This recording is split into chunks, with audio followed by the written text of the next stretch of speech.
This is the E90 key holder, just arrived today, and I thought I'd make a video explaining how it works because it's quite amazing. This is the faceplate off that I've already removed. Now, to take it apart, you just take this thing off, which I've already taken apart. Nothing's being held together right now. Then you take this piece out. Explain all these pieces later. And then you take this piece, the circuit board, out. It's not really much of a circuit board, as you can see. Now this is where it's quite interesting on the mechanics. Now I started noticing there was no buttons or anything in here, so I was kind of wondering how it worked. And of course this right here is the RFID antenna. It's probably also used to charge the key from wireless electricity. Now what happens when you insert the key into it, watch down here, you see this piece appears.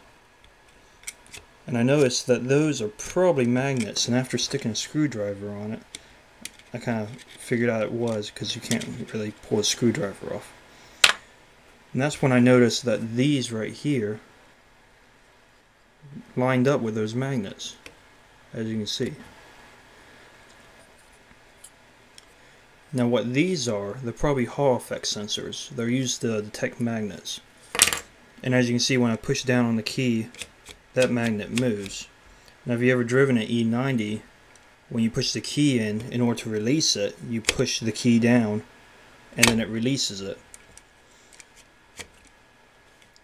So what's happening is as soon as you insert the key, that magnet appears there.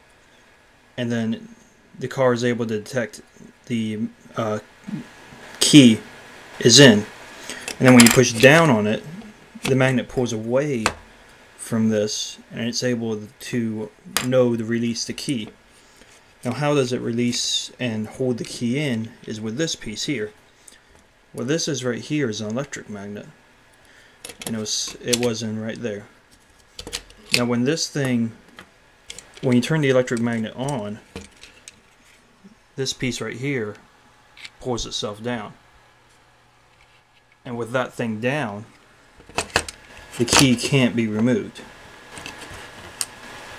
Try all you want, but it's not coming out. But with that thing up, like so, you see it's pushed up, the key comes out with pretty easy. So that's pretty much how it works. And of course when the magnet's pulling it down, this magnet here, the electric magnet's pulling it down. This magnet here is closer to this mass effect sensor here. And that knows that it's locking the key in place. But that's pretty much how all that works. So it should be able to, I should be able to interface it with the E39 pretty easily. The only thing I'm worried about is the RFID antenna here. I'm hoping it's the same inductance as the antenna in the E39. That way I can just use this and cut the one out of the E39. If not, I'm going to have to get more creative and figure out how to mount the E39's antenna on here. But that's how that works.